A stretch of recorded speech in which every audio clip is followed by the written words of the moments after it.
Master minds commerce చదవాలనుకునే 10th inter విద్యార్థుల తొలి ఎంపిక. అంటే I don't believe in that. నాకు ఎవరినో చూసి ప్రేమించేయాలి, ఆ ప్రేమ అని ఎప్పుడు ఫోకస్ ఎలా ఉండేది అని అంటే, నాకు అమ్మకి నాన్నగారికి ఒక ఇల్లు కొనాలి, తమ్ముడికి ఒక ఇల్లు కొనాలి, అక్కకు ఒక ఇల్లు కొనాలి, చెల్లికి ఒక ఇల్లు కొనాలి, అందరికీ బోల్డ్ డబ్బు సంపాదించి అందరూ కంఫర్టబుల్గా ఉండాలి ఎప్పుడు నా మైండ్ అలాగే. నా సినిమాలన్నీ 100 days ఆడాలి, నా ప్రొడ్యూసర్కి బోల్డ్ డబ్బులు రావాలి.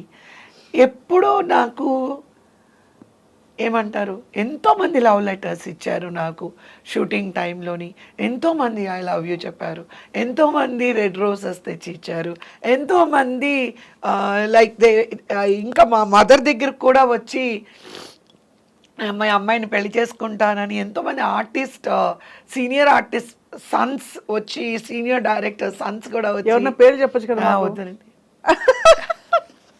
మా బుద్ధి పొన్నించుకోవడం కాదు కానీ ఇప్పుడు అడిగా.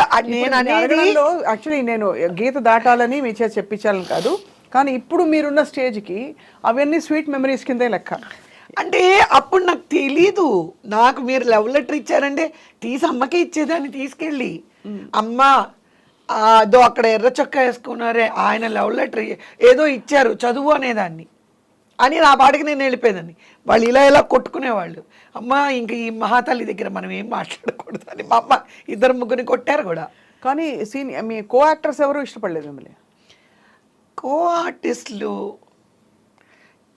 నేనా? వాళ్ళు మిమ్మల్ని ఇష్టపడ్డాం ఆలోచిస్తానండి మీరు చెప్పిన తర్వాత. కో ఆర్టిస్టులు నన్ను పెళ్లి చేసుకుంటానని అందరికీ నేను ఇష్టం, పెళ్ళి I love you I like you అటువంటిది ఎప్పుడు నాకు చెప్పలేదు. మేబీ ఏమంటారు, నన్ను చూసేసి వెంటనే మా అమ్మని గుర్తొచ్చేసి వద్దంటారు అనుకుంటారేమో. అదే అర్థమైంది. అది కాదండి, మీకు లవ్ లెటర్ ఇవ్వాలి అని నేను అనుకున్నప్పుడు బాబోయ్ పులి, రమణమ్మ, సింహం బాబోయ్ అనుకోని ఇవ్వలేదో ఏమో, మరి ఉండొచ్చు కదా. ఇచ్చిన వాళ్ళకి అమ్మ సెట్లో ఇప్పుడంటే ఇండస్ట్రీ డైల్యూటెడ్. అప్పుడు తెలుగు, తమిళ, కన్నడ, మలయాళం ఉండేది అన్నీ కోడంబాకము, వడపల్లిని. So you know it is like ఒక జాయింట్ ఫ్యామిలీ లాగే అది. కరెక్ట్, అవును. సో కాబట్టి ఆ ఇష్యూ రాలేదు. ఎక్కడో మాత్రం ఎవరో ఒక పేపర్లో నాకు రజనీకాంత్కి పెళ్ళయిందని సార్, ఒక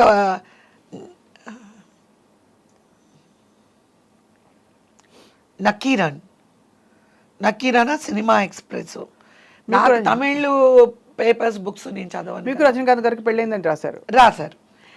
నేను, మోహన్ బాబు గారు, మేమంతా సెట్లో, అల్లు రామలింగ గారు, మేమందరం కూర్చొని ఉన్నాము. అయితే ఎవరో వచ్చి మోహన్ బాబు గారి చేతికి ఇచ్చారు. కవిత గారి అమ్మాయి, ఆ పిల్ల కవిత ఇక్కడ ఉంది, ఏదో రజనీకాంత్ పెళ్ళయింది అని పేపర్లో ఇచ్చారు అని చెప్పి చూపించారు. పాపం మోహన్ బాబు గారు ఆ విషయంలోని మనం అప్రిషియేట్ చేయాలి. ఆయన చాలా కోప్పడ్డారు, ఎందుకు తను ఫుల్గా బిజీగా ఉండి ఏదో వర్క్ చేసుకుంటుందని. వెంటనే ఆ ప్రొడ్యూసర్ని తీసుకొని వెళ్ళారు. అమ్మ రాజా గారు అనుకుంటా, పెద్ద ప్రొడక్షన్ అది.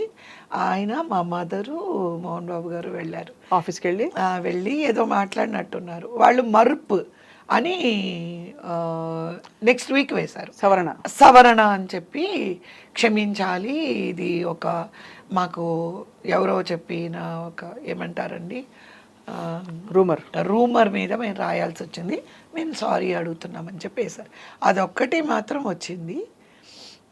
తర్వాత మా హస్బెండ్ వచ్చి మా బ్రదర్ ఇన్లాతో మాట్లాడి, వాళ్ళ బ్రదరు, మా సిస్టర్ ఇన్లా అంటే వాళ్ళ సిస్టర్ వాళ్ళు వచ్చి మాట్లాడి అంతే ఓకే చేసుకున్నారు. ఇంకా తర్వాత సినిమా కెరీర్ కంటిన్యూ అప్పటికి నా చేతిలో 18 movies ఉన్నాయండి, 18 సినిమాలు ఉన్నాయి హీరోయిన్గా. ఓకే అన్నారా? ఉంటే రన్నింగ్ మూవీస్ చేయమన్నారు, కొత్త సినిమాలు వద్దన్నారు.